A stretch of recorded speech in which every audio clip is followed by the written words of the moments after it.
Apparently, having too much land is now a crime, at least according to the woman who showed up at my fence, accusing me of rural intimidation by acreage. She claimed my ranch was making the neighbors feel poor, handed me a stack of fake HOA violations printed in Comic Sans, and called 911 to report me for psychological land hoarding. I thought I'd left the city for peace and cattle, not a one-woman zoning committee with a clipboard and a grudge. Turns out, 200 acres is fine for ranching, but apparently terrifying for people who think democracy ends at their driveway. Ever been reported for owning too much of something? Land? Peace? Common sense?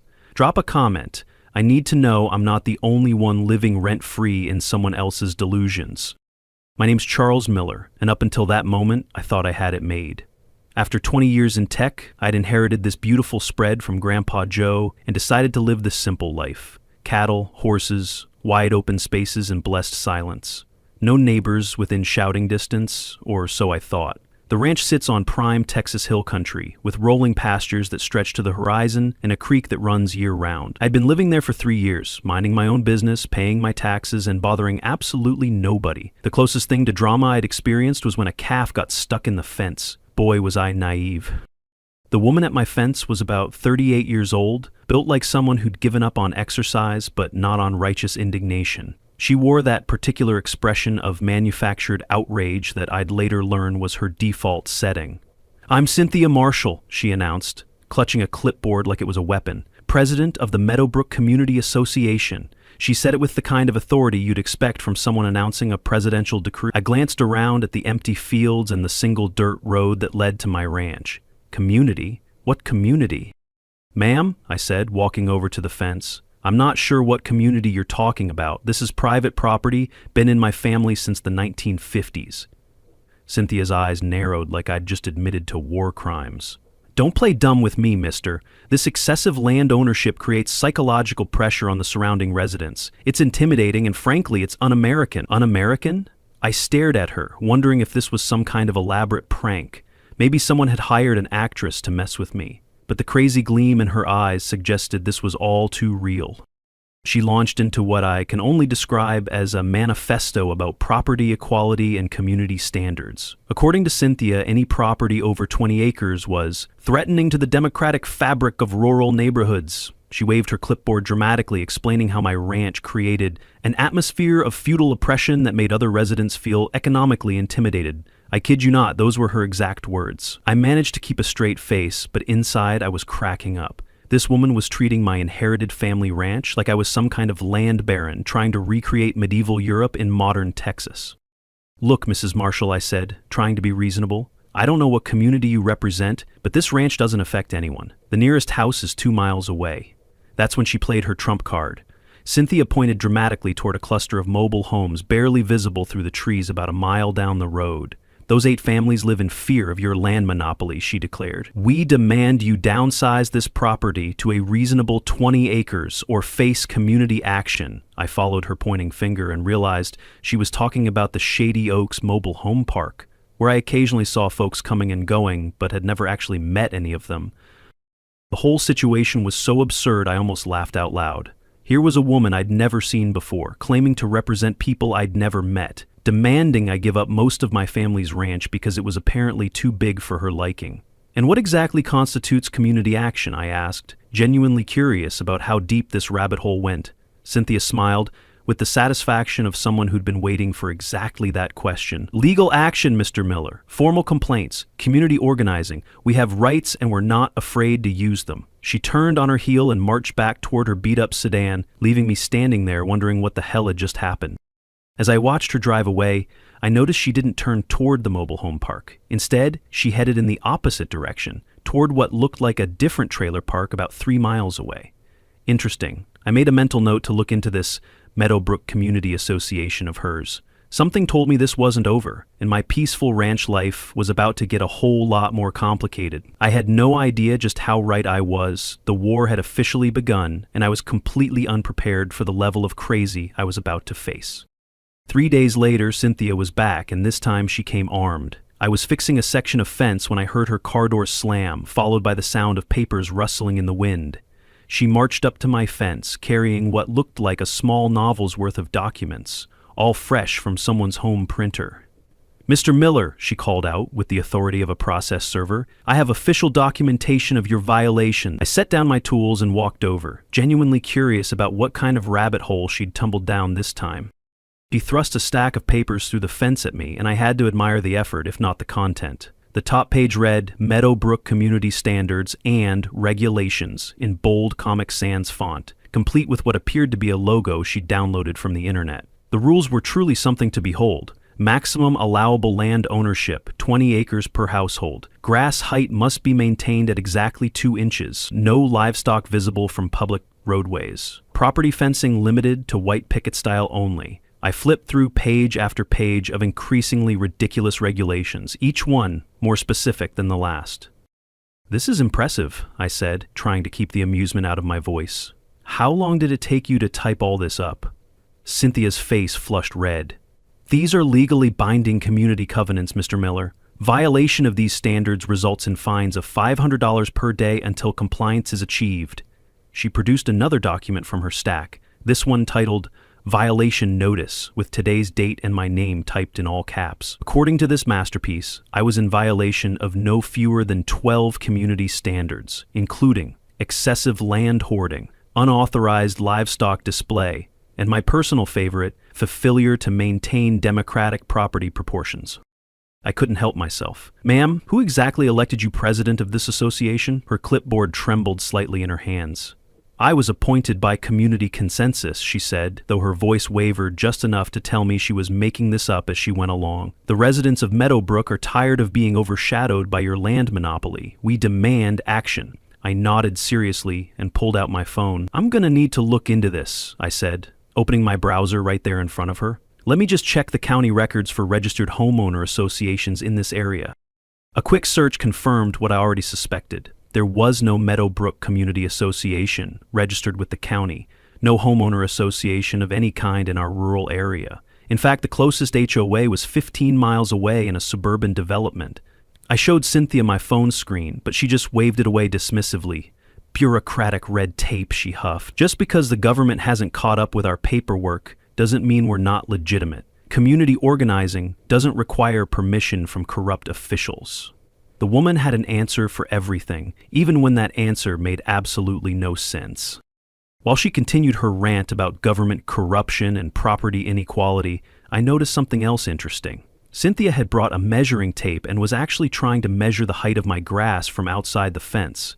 She'd stretch the tape through the fence slats, press it down to the ground, and then write notes on her clipboard.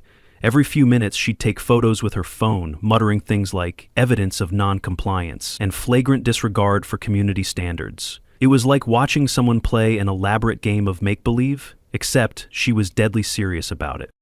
"Mrs. Marshall," I said after she'd spent 10 minutes documenting my allegedly illegal grass height, "can I ask you something? Where exactly do you live?" She stopped mid-measurement and looked at me suspiciously. "Why is that relevant to your violations?" I shrugged. "Just curious about my fellow community members, since we're neighbors and all." She hesitated for just a moment too long before answering. "I live in the Meadowbrook community, of course. Unit 8 on Meadowbrook Lane." I nodded and made a mental note to drive by later and see if there was actually a Meadowbrook Lane anywhere in the area. As she packed up her measuring tape and violation notices, Cynthia made one final pronouncement. "You have 72 hours to begin compliance procedures, Mr. Miller. After that, we'll be forced to escalate this matter through proper channels." She marched back to her car with the satisfaction of someone who'd just solved world hunger.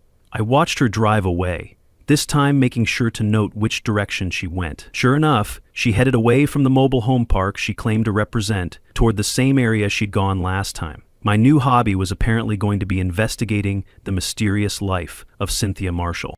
That evening, I called the non-emergency police line and asked about HOA regulations in rural areas. The dispatcher was very helpful and confirmed that there were no registered homeowner associations in my zip code. She also mentioned that anyone could file a complaint with the county about fake HOA harassment, which sounded like useful information to keep in my back pocket.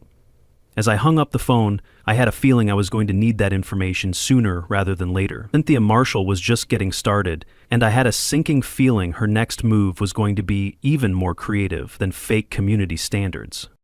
The next morning, I discovered that Cynthia had moved beyond fence line harassment. I was having my coffee on the front porch when I spotted her walking around my property like she owned the place, taking photos of everything from my cattle water tanks to my equipment shed. She wasn't even trying to be subtle about it. When she saw me watching her, she actually waved and continued her unauthorized property inspection like this was the most normal thing in the world. I walked out to confront her, and that's when I realized how far down the rabbit hole she'd gone. Cynthia was wearing what appeared to be a homemade official vest, complete with a laminated badge that read Community Standards Inspector. She'd brought a larger clipboard this time, along with a camera that looked like it belonged in a museum.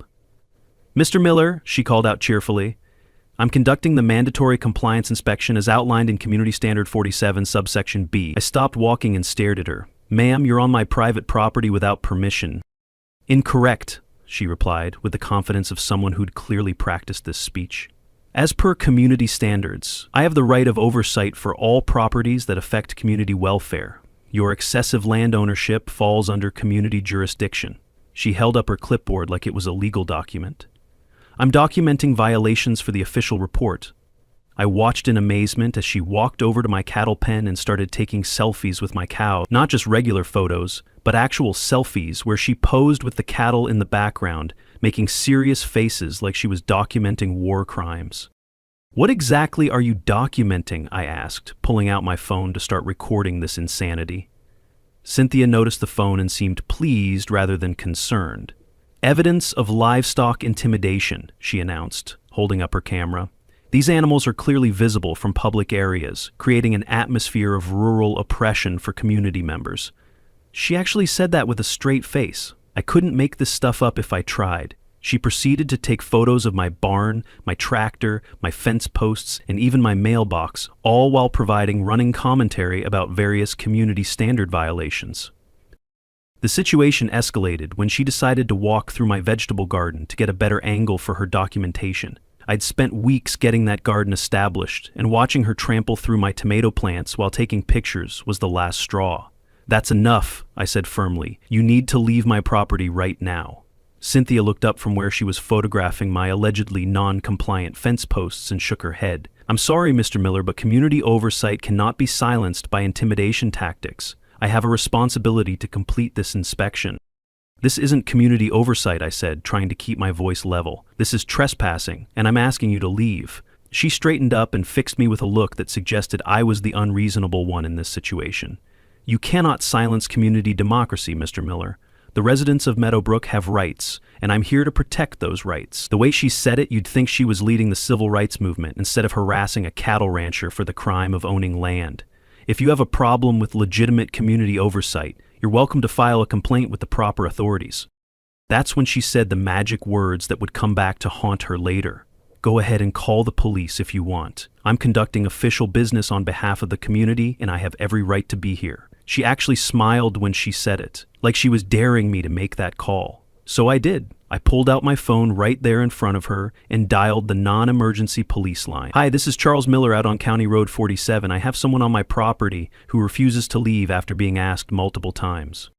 While I was on the phone with dispatch, Cynthia continued her inspection like nothing was happening. She moved on to photographing my workshop, my truck, and even my garbage cans, all while maintaining her running commentary about community standard violations. The dispatcher told me an officer would be out within the hour and advised me to avoid any confrontation until they arrived.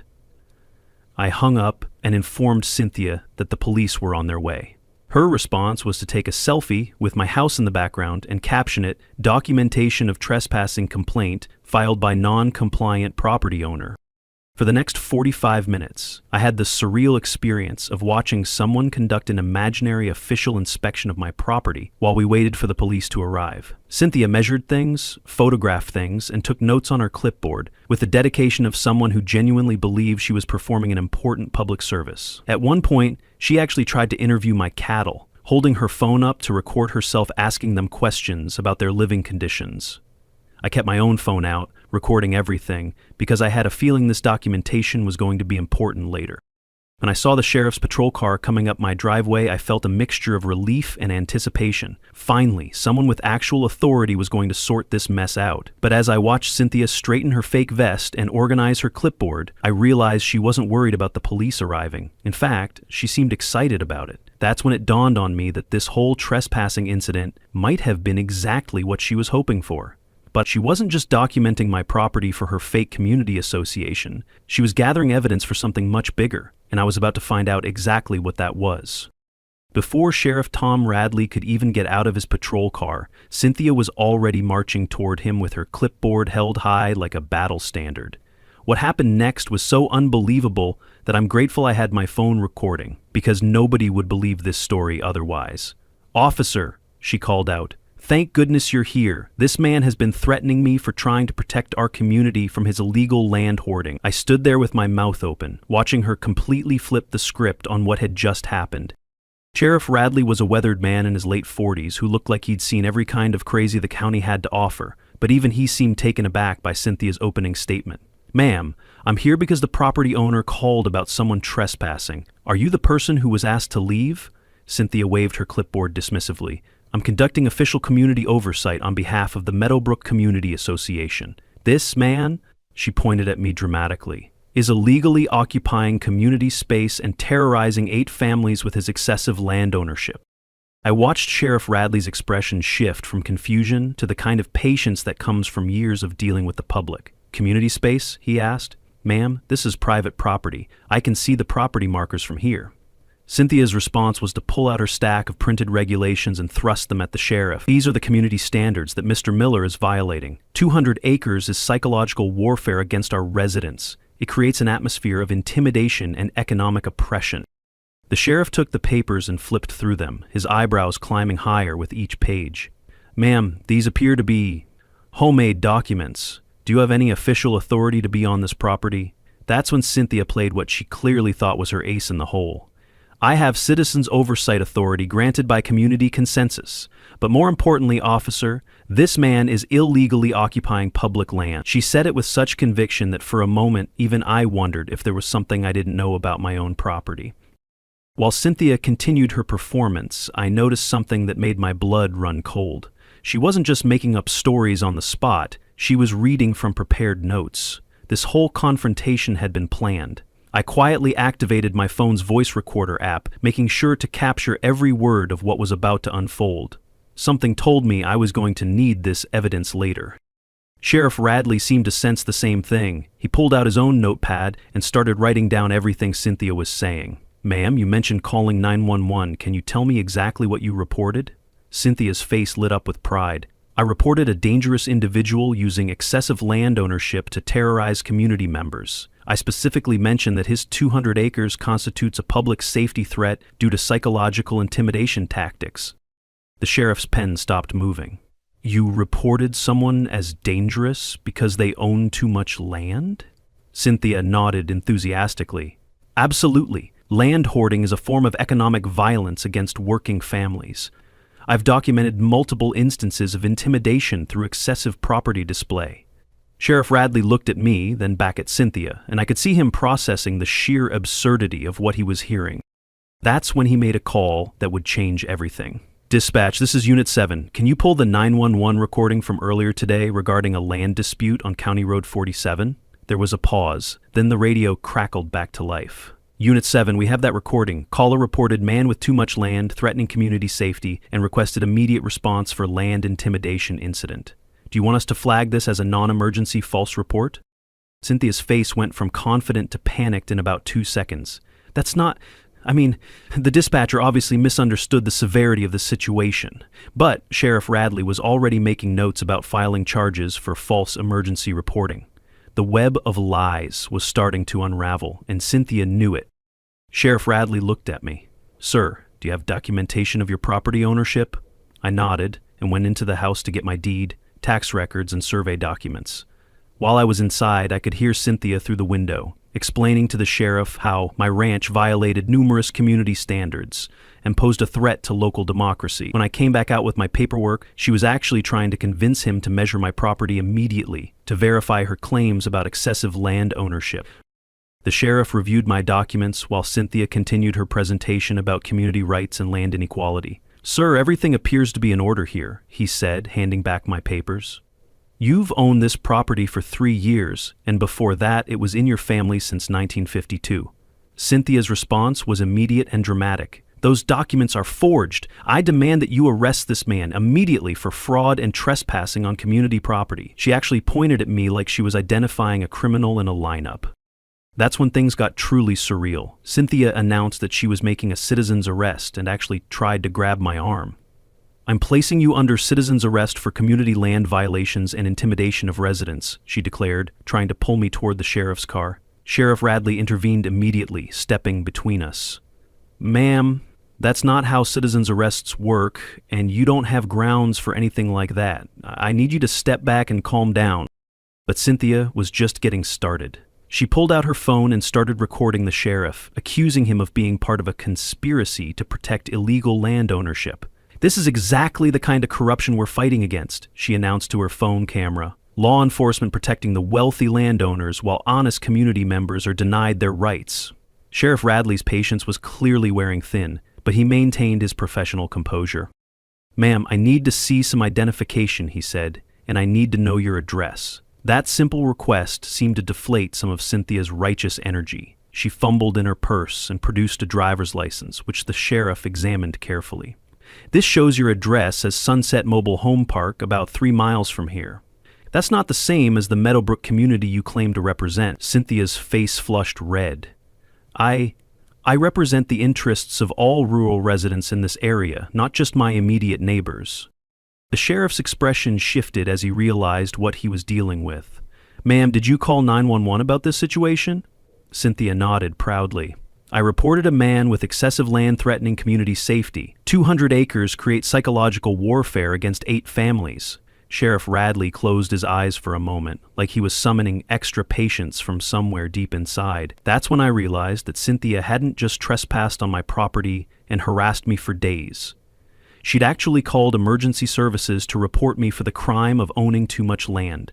The woman had escalated this situation to a level I never could have imagined, and Sheriff Radley's next question was going to change everything about how this played out. Sheriff Radley studied Cynthia's driver's license for a long moment before asking the question that would unravel her entire facade. "Mrs. Marshall, you live at Sunset Mobile Home Park, but you claim to represent the Meadowbrook community.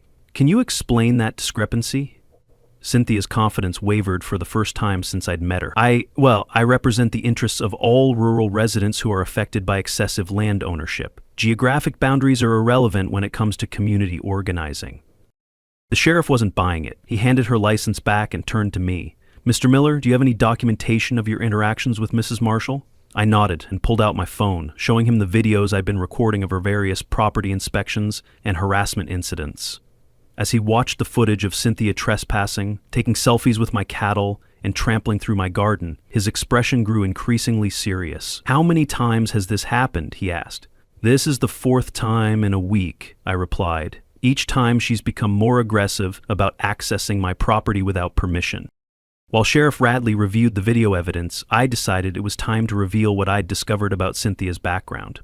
"Officer, there's something else you should know. Mrs. Marshall has been sending emails to addresses that don't exist, trying to organize community meetings for her fake homeowner association." I pulled out my phone and showed him screenshots of emails Cynthia had sent to obviously made-up addresses like meadowbrookresident1@email.com and onconcernedneighbor@community.org. The emails were demanding that recipients vote on whether my property violated community standards. What I showed Sheriff Radley next was the smoking gun that would end Cynthia's reign of terror, once and for all. I had printed out every single email, every fake violation notice, and every bogus community standard she'd created. The stack was 3 inches thick. "Officer, I've documented everything," I said, handing him the folder. "This woman has created an entire fictional bureaucracy to harass me." Sheriff Radley flipped through the papers, his eyebrows rising higher with each page. There were fake meeting minutes from community sessions that never happened, fake vote tallies from residents who didn't exist, and even fake legal citations from made-up municipal codes. "Mrs. Marshall," he said slowly, "did you create all of these documents?" Cynthia's face went pale. Those are legitimate community organizing materials. Just because they're not in the government database doesn't mean they're not real. But the sheriff was already on his radio. Dispatch, can you run a background check on Cynthia Marshall, date of birth? He read off the information from her license. Within minutes, the response came back, and it wasn't good news for Cynthia. Unit 7, subject has multiple complaints for harassment filed in 2 other counties.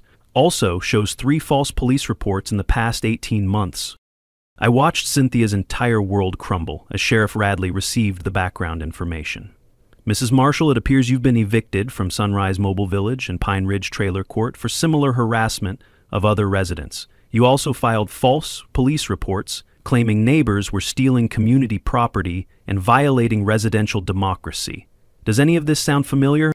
Cynthia tried to maintain her composure, but I could see the panic setting in. Those were legitimate community organizing efforts that were suppressed by corrupt property management companies. But her voice was shaking now, and even she seemed to realize how thin her explanations were getting. Sheriff Radley closed the folder and looked at her with the expression of someone who'd finally solved a puzzle. The sheriff's eyebrows rose as he read through Cynthia's digital paper trail. Mrs. Marshall? You've been sending emails to fake addresses? Cynthia's face went from flushed to pale. Those are preliminary communications to establish community consensus. The email addresses are temporary until we establish official community contact systems. Even she seemed to realize how weak that explanation sounded. Sheriff Radley shook his head. Ma'am, this appears to be harassment of a property owner, combined with false reporting to emergency services. That's when I played my ace card.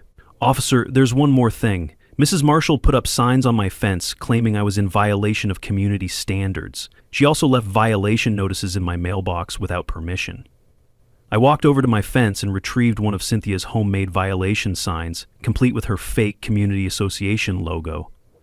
Sheriff Radley examined the sign and turned back to Cynthia. Did you place unauthorized signage on this gentleman's property? Cynthia straightened her fake inspector vest defiantly. I posted legal notices as required by community standards enforcement procedures. Sheriff Radley had clearly reached his limit. Mrs. Marshall, there is no Meadowbrook Community Association registered with the county. There are no community standards that apply to this property beyond standard zoning regulations, which Mr. Miller is in full compliance with. You've been trespassing on private property, harassing the owner, filing false police reports, and impersonating some kind of official authority. Each point hit Cynthia like a physical blow, and I could see her carefully constructed fantasy world starting to crumble. But Cynthia wasn't ready to give up. This is exactly the kind of corruption I'm fighting against, she declared, pulling out her phone to start recording again. Law enforcement protecting wealthy landowners while suppressing community democracy. Sheriff Radley stepped forward, his patience finally exhausted. Ma'am, you need to stop recording and listen carefully. You're currently trespassing on private property. The property owner has asked you to leave multiple times and you've refused. That's a crime. I have community oversight authority, Cynthia protested, waving her clipboard. You can't silence legitimate community organizing. Sheriff Radley shook his head. Mrs. Marshall, you don't have any authority here. This is private property and you're trespassing. I'm ordering you to leave this property immediately and not return without the owner's permission. The official nature of his command seemed to penetrate Cynthia's delusion for a moment, and I saw uncertainty flicker in her eye. But then her jaw set with determination, and I realized we were about to witness the next phase of her breakdown. I refuse to be intimidated by corrupt law enforcement protecting land monopolies, she announced. I'm not leaving until this illegal land hoarding is addressed. She actually sat down on my driveway, crossed her arms, and glared defiantly at both of us. Sheriff Radley closed his eyes and took a deep breath. I could practically see him calculating how much paperwork this was going to generate. Mrs. Marshall, he said in the tone of voice parents use with stubborn toddlers, if you don't leave this property voluntarily, you will be arrested for trespassing. This is your final warning. Cynthia's response was to lie down on my driveway and announce that she was exercising her right to peaceful protest against land inequality. That's when I knew we'd reached the point of no return. Sheriff Radley looked at me and shook his head. Sir, I'm going to need you to step back. The situation is about to escalate. As I watched Cynthia sprawled across my driveway like she was chaining herself to a tree, I realized her next move was going to be the most desperate one yet. What happened next was like watching someone's complete psychological break happen in real time. Cynthia didn't just refuse to leave my property, she claimed squatters' rights. "This land belongs to the community," she shouted from her position, sprawled across my driveway.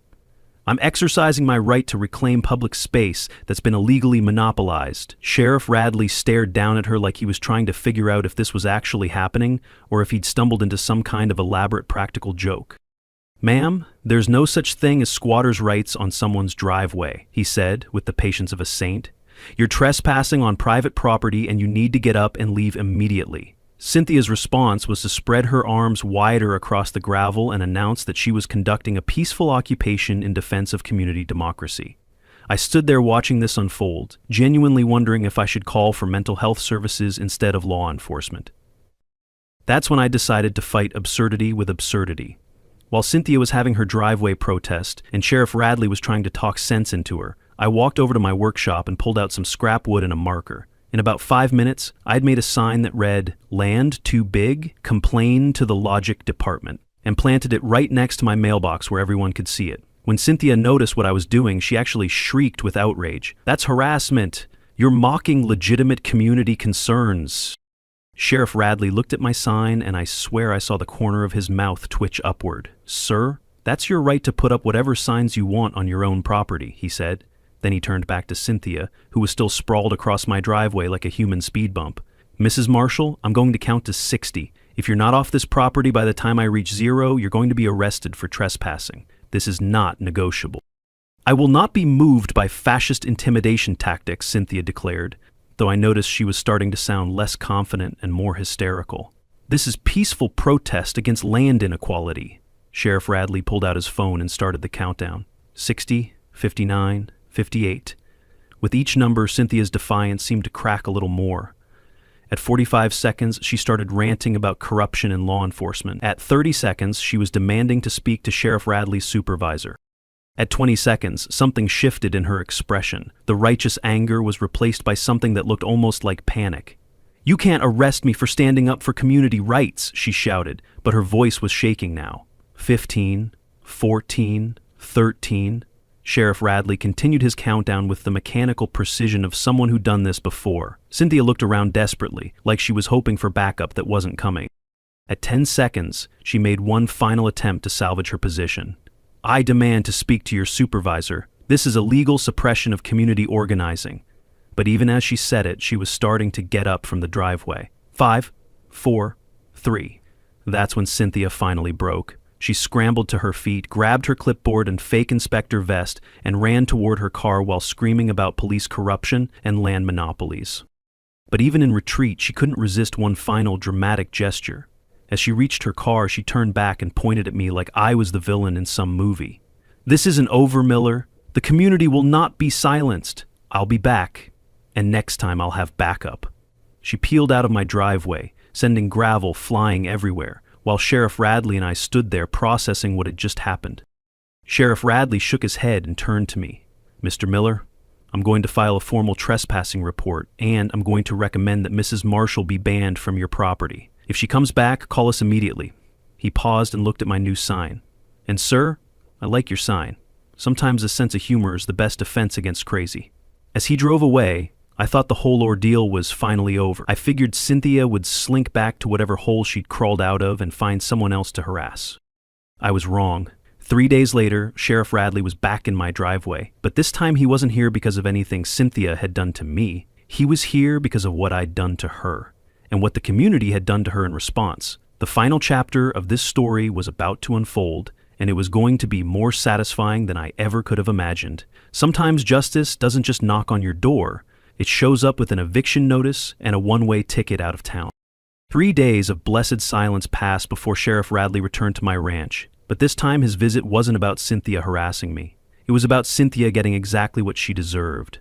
"Mr. Miller," he said as he got out of his patrol car, "I thought you'd want to know that Mrs. Marshall is being evicted from Sunset Mobile Home Park today. The park owner received multiple complaints about her behavior, including harassment of neighboring property owners." I set down my coffee cup and stared at him. "You're kidding." "Not even a little bit," Sheriff Radley replied, pulling out a folder. "Turns out Mrs. Marshall has quite a history. After our encounter here, I did some checking. She's been evicted from 2 other mobile home parks in the past 3 years for similar behavior. Apparently, she has a pattern of appointing herself as some kind of community authority and then harassing anyone who doesn't follow her made-up rules. He handed me a copy of the eviction notice, and I couldn't believe what I was reading.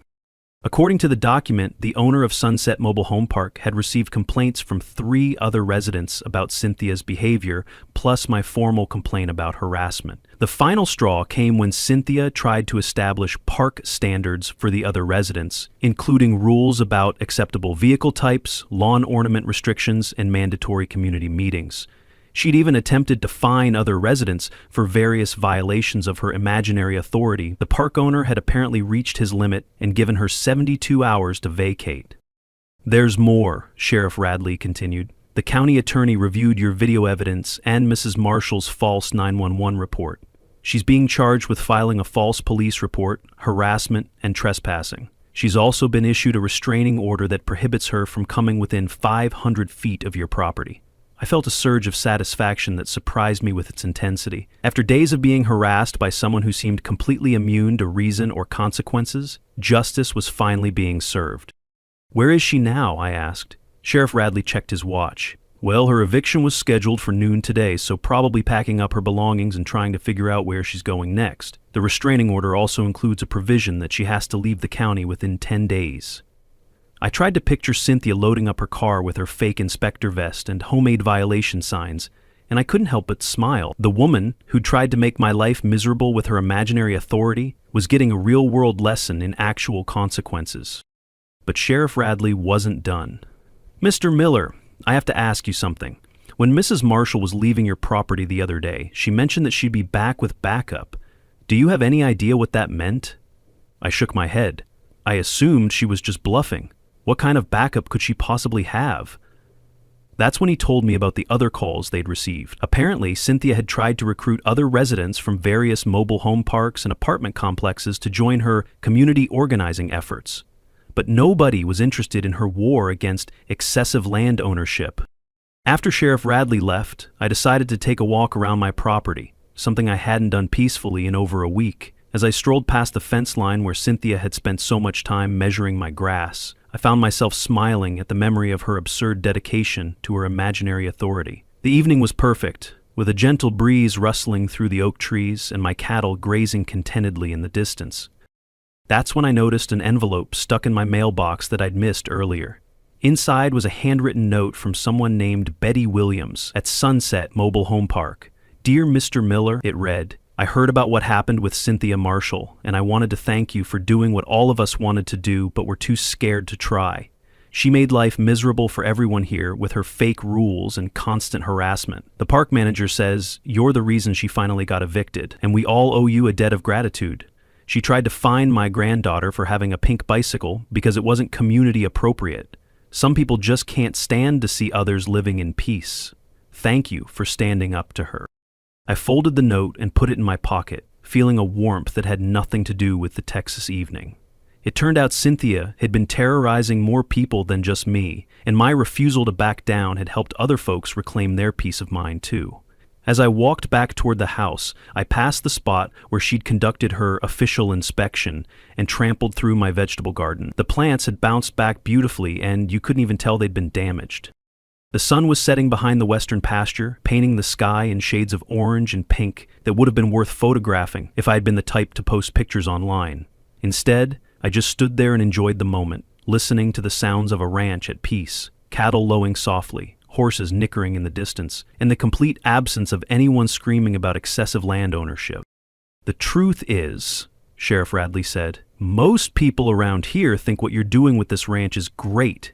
You're maintaining the property, you're not bothering anyone, and you're keeping the rural character of the area intact. Mrs. Marshall was fighting a war that nobody else wanted to fight." He looked around at my pastures and cattle, then back at me. "Some people just can't stand to see others living peacefully. They need drama and conflict to feel important." As if on cue, we heard the sound of a car approaching. Both of us turned to see Cynthia's beat-up sedan coming up my driveway one last time, but this time the car was loaded down with belongings, and Cynthia looked like she'd been crying. She stopped at the end of my driveway, just outside the property line, and rolled down her window. "This isn't justice," she shouted. "You destroyed my life for defending community rights." Sheriff Radley stepped forward. "Mrs. Marshall, you need to move along. You're in violation of your restraining order just being this close to the property." But Cynthia had one final dramatic gesture left in her. She got out of her car and actually tried to grab a handful of dirt from the edge of my driveway, like she was claiming some kind of symbolic victory. "This land belongs to the people," she screamed, holding up the dirt like it was evidence of something. Sheriff Radley immediately moved to intervene, but Cynthia was already getting back in her car. "You haven't seen the last of me, Miller. The community will remember this injustice." She drove off, leaving nothing behind but tire tracks and the faint echo of her delusions. Sheriff Radley and I stood there for a moment, watching her disappear down the county road for the last time. "Think she'll actually stay away?" I asked. He nodded confidently. "With her record now, any further harassment will result in jail time. Plus, she's got to leave the county anyway. I doubt we'll see her again." He shook my hand and headed back to his patrol car. "Enjoy your peace and quiet, Mr. Miller. You've earned it." As the sun set over my 200 acres that evening, I sat on my front porch with a cup of coffee and looked out over the land that had caused so much trouble. The cattle were grazing peacefully in the distance, the horses were dozing under the oak trees, and everything was exactly as it should be. My grandfather would have gotten a kick out of this whole story, especially the part about someone complaining that we had too much land. He'd spent his whole life working this ranch, and he'd be proud to know it was still here, still peaceful, and still driving the right people absolutely crazy. Turns out 200 acres wasn't too much land after all. The one crazy neighbor had been way too much crazy. Sometimes the best victory isn't getting revenge, it's just getting your peaceful life back. And as I sat there watching the sunset over my allegedly excessive property, I couldn't help but smile at the sign by my mailbox. "Land too big? Complain to the logic department." Some problems really do solve themselves, especially when crazy people can't stop being crazy long enough to avoid the consequences of their own action.